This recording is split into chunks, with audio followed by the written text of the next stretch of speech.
Olá, queridos. Hoje vamos falar de um assunto tão belo, tão bonito, sobre a presença de Deus nas nossas vidas, né? Eu vou usar dois textos, um do Antigo Testamento e um do Novo Testamento, que falam basicamente a mesma coisa.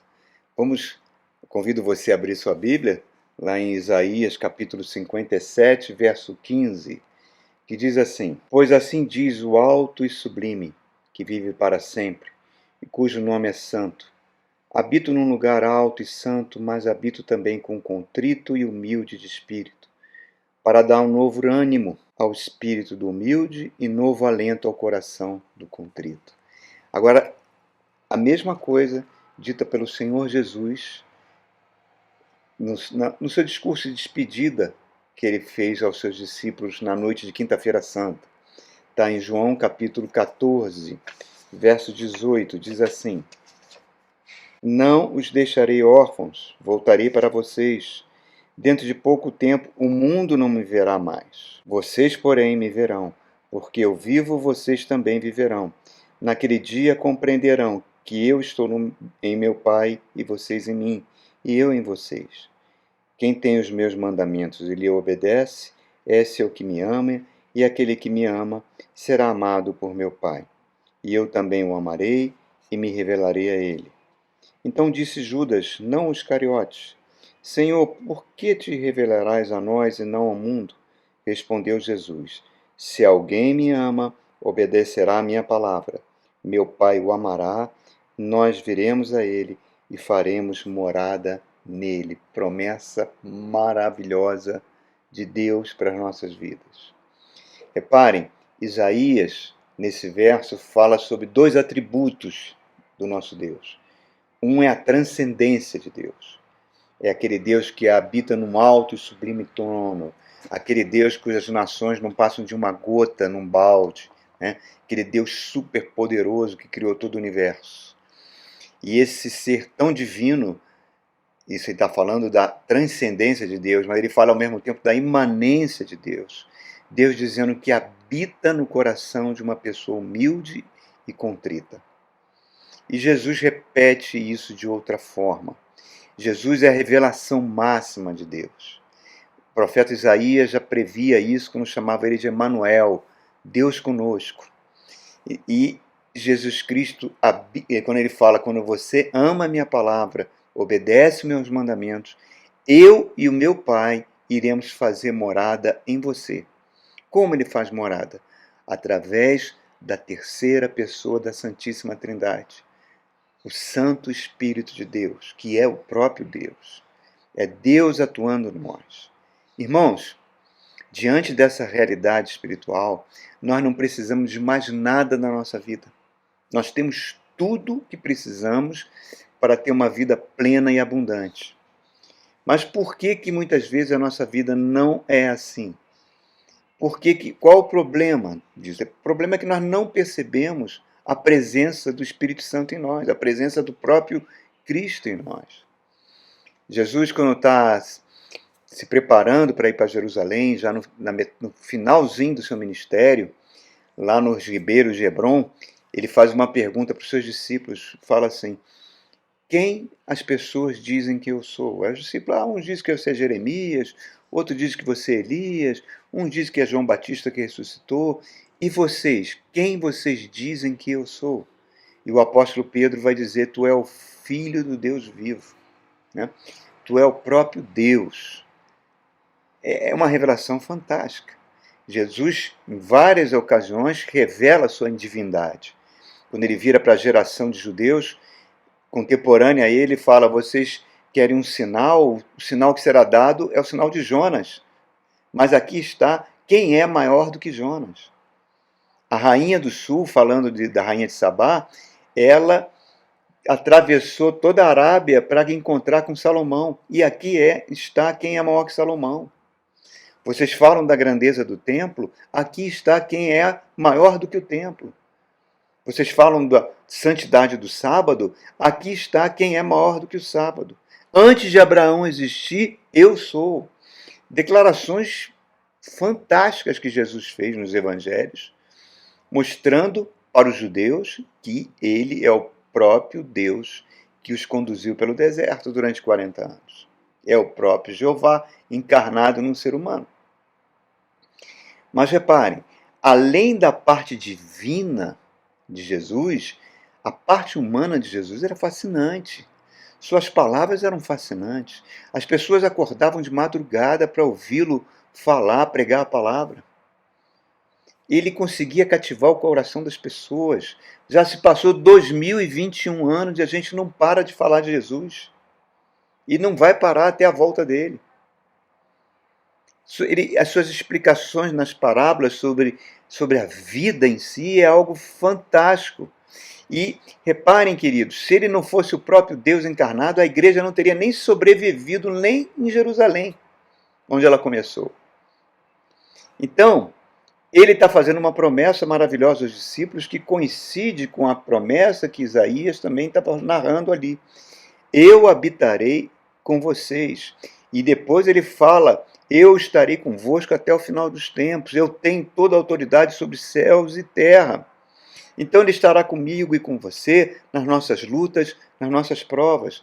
Mas o problema é, nós não percebemos, nós não reconhecemos a sua presença, porque nós não buscamos a sua presença.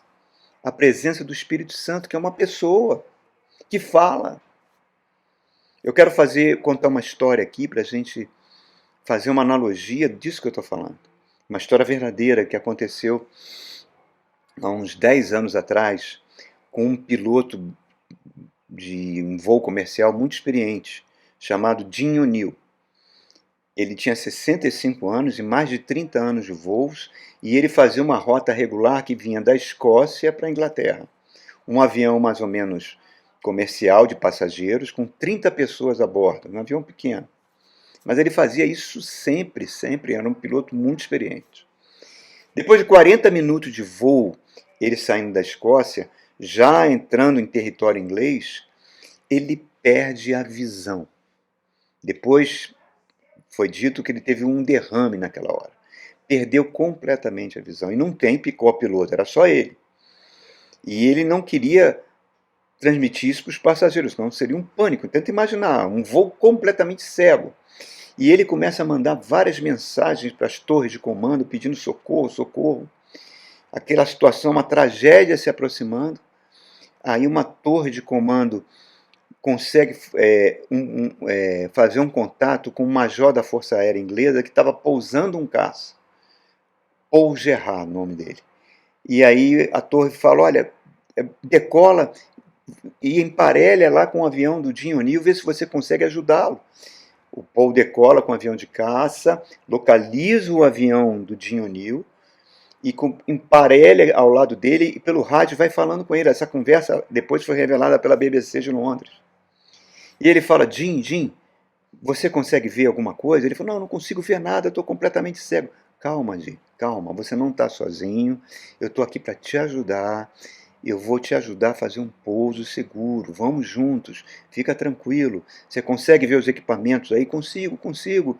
Então, vamos, tem uma pista de pouso logo à frente, abica em direção à pista, vai com calma, isso. Aí quando ele foi abicando em direção à pista, o Paul no avião de caça, não, você está com o nariz do avião muito para baixo, não vai dar certo. Sobe de novo, aí ele bate com o trem de pouso na pista e sobe e tenta uma nova abordagem. Novamente, não dá certo. Ele bate e volta. Na terceira vez, e aí os passageiros já estavam vendo que alguma coisa estava errada. Ele teve que confiar totalmente na voz do major Paul Gerard ali do lado. Ele teve que pousar o seu avião pela fé e não por vistas. Na terceira tentativa, aquelas ordens calma, tranquila, ele falou, isso, você está conseguindo botar na posição certa, desce o trem de pouso, vai lá, ele pousa o avião, um milagre. Conseguiu salvar a aeronave, salvar todas aquelas vidas a bordo, estando completamente cego. E essa história tão bonita, ela é um exemplo para a minha vida e para a sua, porque muitas vezes na nossa vida a gente se depara com um verdadeiro voo às cegas. Às vezes é um divórcio, Às vezes é uma doença grave que surge no seio da família. Às vezes é uma falência financeira. Às vezes é um filho que se envolve com drogas. Tudo na sua vida estava sob controle, tudo na sua vida está indo certinho, e de repente você se vê num voo às cegas, que nem o piloto Jim O'Neill estava, mandando aviso para tudo que é lado, pedindo socorro para tudo que é lado. E nessa hora você ouve muitas vozes, e por você não ter o hábito de procurar a pessoa do Espírito Santo para ouvir a voz do Espírito, você começa a dar ouvido a muitas vozes, aos gurus de plantão, aos profetas de plantão. Ilustro com uma outra história que aconteceu com um pastor americano chamado James Arthur, que ele era um pastor envolvido com coaching, né, esse coaching evangélico, com prosperidade, com política, com tudo isso que a gente vê hoje em dia. E ele fez um coaching com 50 empresários com a promessa que depois de 5 dias de guerra espiritual, eles iriam triplicar a sua renda. Pagaram $9.000 por cabeça para esse coach. Ele implantou ali nessa guerra espiritual na cabeça dele 36 horas de jejum. Resultado, daqueles 50, 3 morreram. Foi um escândalo, foi uma coisa impressionante. Por quê? Porque na hora do desespero você ouve muitas vozes. Jesus falou que as minhas ovelhas conhecem a minha voz. Não vos deixarei sós. Então, essa voz do major americano orientando ali o piloto Jim, totalmente cego, tipifica a voz do Espírito Santo quando ele fala conosco. Quando você se vê numa situação horrível, e ele vem com calma, com tranquilidade, dando instruções seguras para nós. Mas nós precisamos criar o hábito de entrar no nosso quarto, fechar a porta, falar com Deus. E não só falar, aprender a ouvir, ficar quieto e ouvir o que o Senhor tem para falar conosco. Mas para isso precisa crer na palavra. Jesus fala, aquele que crê na minha palavra, obedece e eu faço morada. Então por que nessas horas a gente fica desesperado, com medo?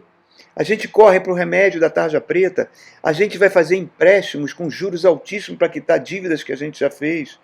Nós vamos correndo atrás de vozes de profetas, do irmão de oração, da igreja do poder. E o Espírito Santo está querendo falar conosco. E a gente precisa perceber a presença de Deus. Buscá-lo.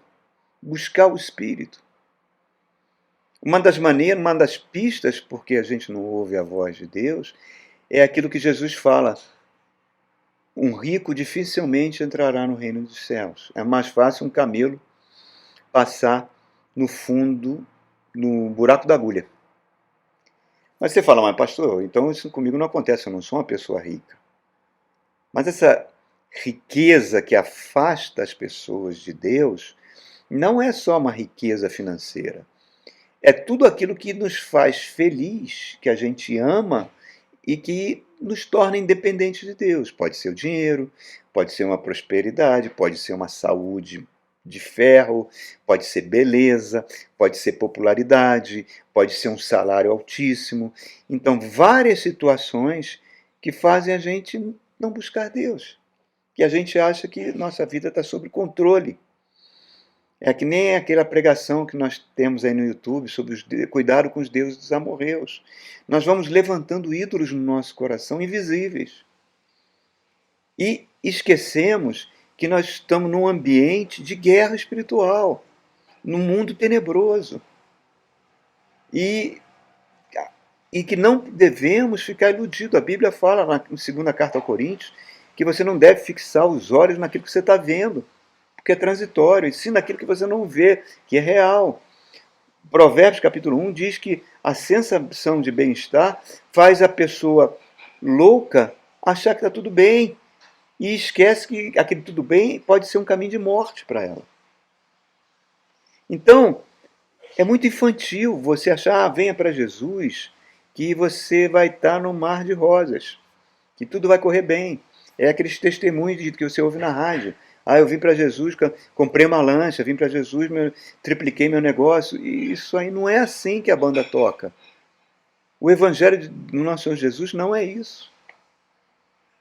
Então Deus pode permitir que muitas dessas coisas que nos tornam independente dele, ele pode permitir que sejam retiradas da nossa vida.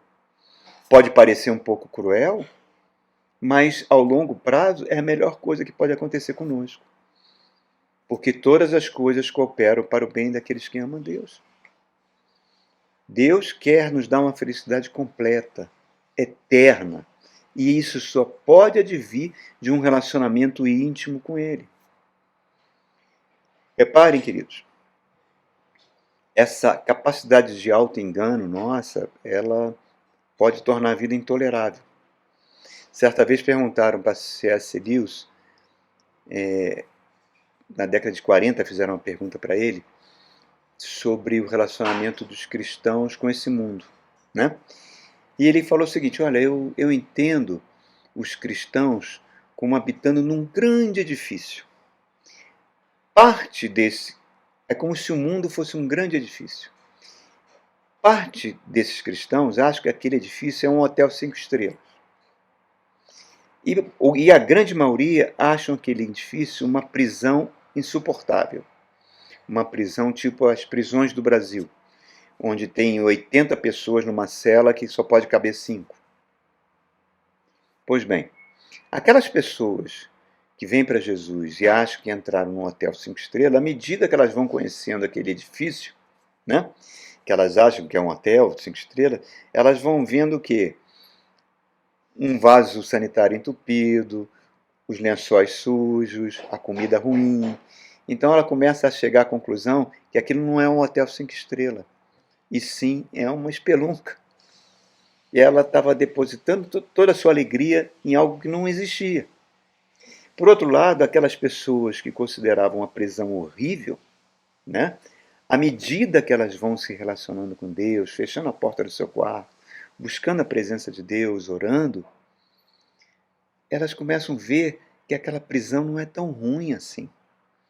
Que Deus está sempre dando uma vitóriazinha aqui, uma vitóriazinha ali, que elas vão caminhando, as coisas vão se acertando na vida dela, e ela começa a achar, até, apesar de ser um ambiente hostil, né, um ambiente que é inimigo do Evangelho, ela começa a trafegar por esse mundo, experimentando a vida abundante de Cristo.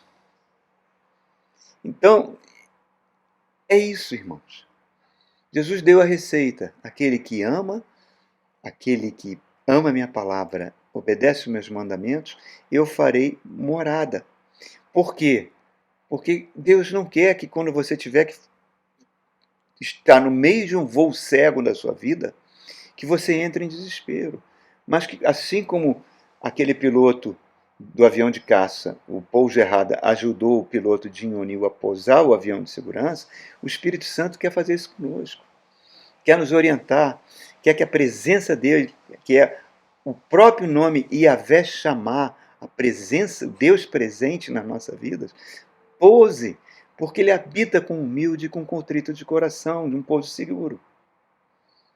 Então, essa é a primeira coisa. A segunda coisa que nós não percebemos, o segundo motivo nós não percebemos a presença de Deus, é que nós vestimos alguns coletes de culpa.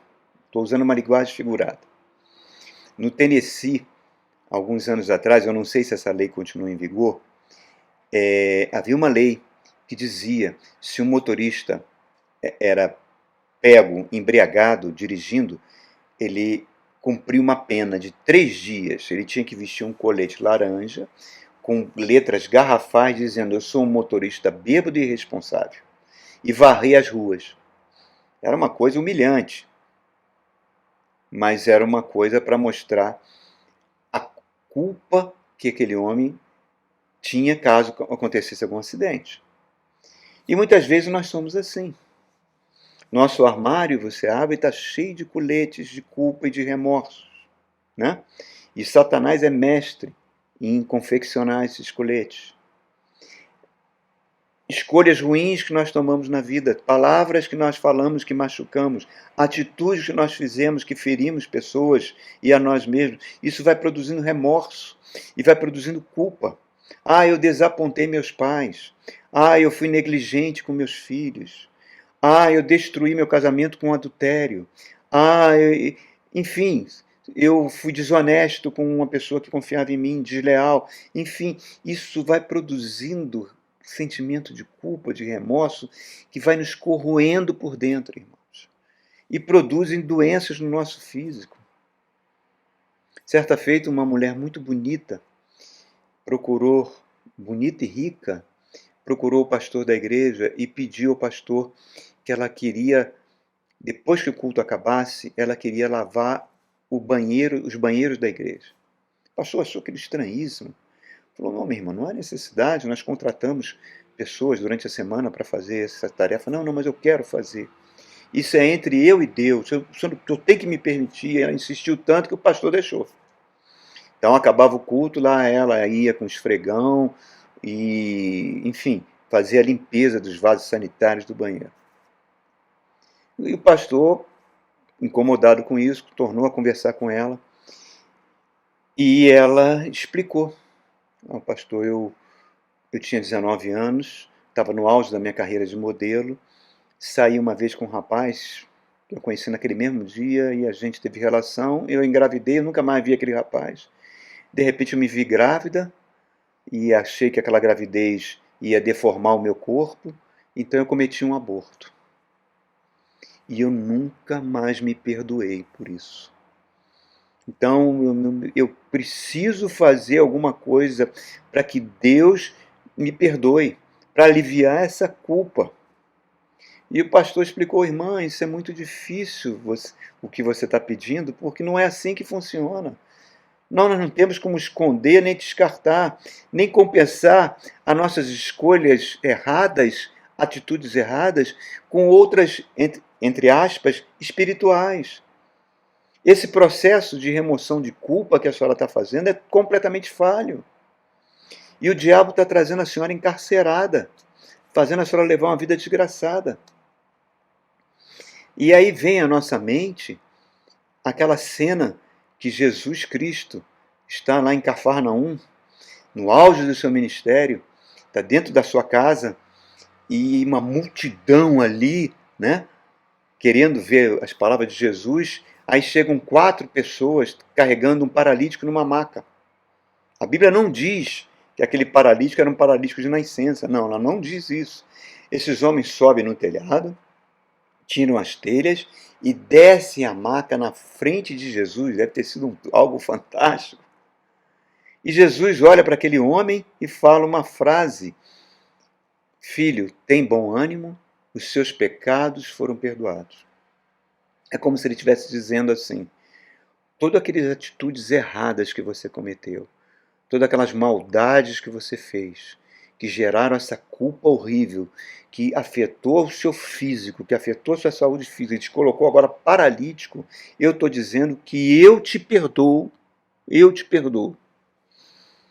Aí os fariseus que estavam presentes na casa, e os fariseus tinham essa prática, sempre que surgia alguém que poderia ser o Messias, eles acompanhavam para ver os milagres, faziam um relatório e mandar para o Sinédrio, para atestar se era um Messias falso ou não.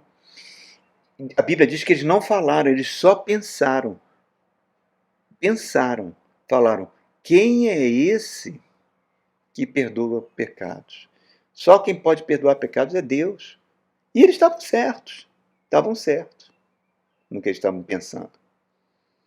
Por quê? Vamos imaginar, digamos que eu emprestei 20 mil reais para você que está me ouvindo, ok? Nós nos conhecemos e você estava com uma dívida, pediu um socorro, eu tinha um carrinho, vendi aquele carrinho, tirei um dinheirinho na poupança e te dei 20 mil, você me prometeu que em 2 meses me pagaria. Aí passa-se 1 ano e você não me paga, passa-se 2 anos e você não me paga. E um dia, uma terceira pessoa, que é conhecida minha e sua, nós estamos conversando, essa pessoa chega, fala para você, olha, o dinheiro aí que o pastor Wagner te emprestou, não precisa pagar não. Está perdoada a dívida. Eu ia falar, ué, Por que você está perdoando a dívida? Ele deve a mim, não deve a você. É eu que tenho que perdoar a dívida. Então os fariseus estavam corretos. Quem pode? Quando a gente peca, a gente entra numa dívida com Deus. Somente Ele pode perdoar. Quem é esse homem que pode perdoar a dívida? Aí Jesus, a Bíblia diz que Jesus leu os pensamentos, que eles não falaram isso, só Jesus leu a mente deles e falou: para que vocês saibam que eu tenho autoridade para perdoar pecados, virou-se para o paralítico e falou: pegue o seu leito, levante e ande e vá embora. Coisa fantástica, irmãos, fantástica. Diz que o paralítico pegou o leito, foi aquela gritaria, aquele rebuliço na casa, as pessoas gritando, louvando a Deus. Então, reparem, irmãos, se eu fico alimentando essas culpas, eu nunca vou conseguir me relacionar com Deus. E eu não vou perceber a presença. Aí você pergunta, quanto tempo eu tenho que ficar usando um colete de culpa? Eu falo para você, olhe para a cruz do Calvário. Deus arrancou todos os nossos coletes de culpa e jogou na cruz do Calvário. Por isso que a paixão de Cristo é algo repleto de dramas, para que a gente não se esqueça, né? Vê ele, quinta-feira ele foi abandonado pelos seus apóstolos, pelos seus amigos, foi preso de madrugada numa prisão ilegal, foi submetido a um julgamento ilegal, e nesse julgamento ele começou a ser espancado, e depois levaram ele para Pilatos. Pilatos viu que não havia culpa nenhuma dele, queria soltá-lo, a multidão pediu para ele ser crucificado. Pilatos lava as mãos, entrega ele na mão dos soldados, os soldados torturam ele, arrancam a pele dele com chicotes, cravam uma cruz, uma coroa de espinhos na cabeça, batem com pau nele. Ele sai todo ensanguentado, carregando aquela cruz pelas ruas de Jerusalém. E depois é crucificado. E depois você vê Deus fazendo um terremoto ali naquele local, mortos ressuscitando e aparecendo na cidade. Depois ele faz trevas de 9 da manhã até as 6 da tarde, fica completamente escuro. Deus sacudindo o véu do templo sendo rasgado, Jesus clamando, Deus meu, por que desamparaste-me? Um grande drama para mostrar para nós, para que a gente nunca se esqueça que aquilo que Isaías profetizou, o Senhor agradou moê-lo e fazendo ele enfermar. O Senhor lançou sobre ele todos os nossos pecados, nós éramos como ovelhas desgarradas, mas o Senhor lançou sobre ele todas as nossas iniquidades. Cristo vestiu todas as nossas mentiras, todas as nossas traições, todas as nossas deslealdades. Naquela cruz do Calvário ele recebeu. Ele levou o pecado de muitos, ele se tornou maldição no meu lugar. Ele morreu a minha morte para que eu pudesse viver a sua vida. Então o pastor vira para aquela senhora e fala: senhora, a senhora não precisa fazer mais nada. O trabalho já foi feito na cruz. A senhora não precisa fazer nenhum sacrifício. Não existe nenhuma fogueira santa, não existe nada disso, irmã. Você precisa simplesmente aceitar pela graça que você foi justificada pelo sangue de Jesus. Para que ele morreu a sua morte para que você viva a vida dele. Em 1987, um voo da Northwest Airlines mal decolou e houve um acidente que matou 155 pessoas a bordo. Só uma pessoa sobreviveu, uma menina de 4 anos, chamada Cecile Cherran. Sabe por que ela sobreviveu? Porque quando a mãe percebeu que o impacto estava vindo, a mãe soltou o cinto de segurança, agarrou aquela criança e recebeu no seu corpo todo o impacto da queda do avião. E morreu no lugar daquela criança. Foi isso que Jesus fez. Deus lançou sobre ele o pecado que Adão cometeu, porque quando Adão pecou, o universo tinha que ser destruído. Não era para existir mais vida. Porque a santidade de Deus não pode habitar com pecado. A ira de Deus teve que ser lançada sobre Jesus para que a justiça de Deus fosse satisfeita. Por isso que a Bíblia diz que o sangue de Jesus é conhecido antes da fundação do mundo. Então, ele é a obra completa. Nenhuma boa ação que eu vou fazer ou você vai fazer vai melhorar o que Jesus fez. Deus remove as nossas culpas, as nossas falhas. Ele tira esse colete de remorso e veste um colete de bondade e amor. Ele joga fora no mar do esquecimento. Você fala, mas Senhor, eu, eu roubei. Aí Deus fala, não me lembro. Ah, no passado eu fui mentiroso, eu traí. Deus fala, não me lembro. Eu joguei no mar do esquecimento. Eu olho para você e só vejo o sangue de Jesus. Então, irmãos, nós vamos pecar. Mas a Bíblia fala, se a gente se arrepender, confessar os pecados, Ele é fiel e justo para nos perdoar. Ele vai pousar o seu avião com segurança na pista. Mesmo que você não esteja enxergando a pista, mesmo que você esteja num voo cego, Ele vai te dar ordens seguras, porque Ele está presente na sua vida. Ele é Yahvé Shammah, é a pessoa do Espírito Santo. Então, queridos, invista nesse relacionamento com o Senhor. Invista e que Deus abençoe a sua vida. Amém?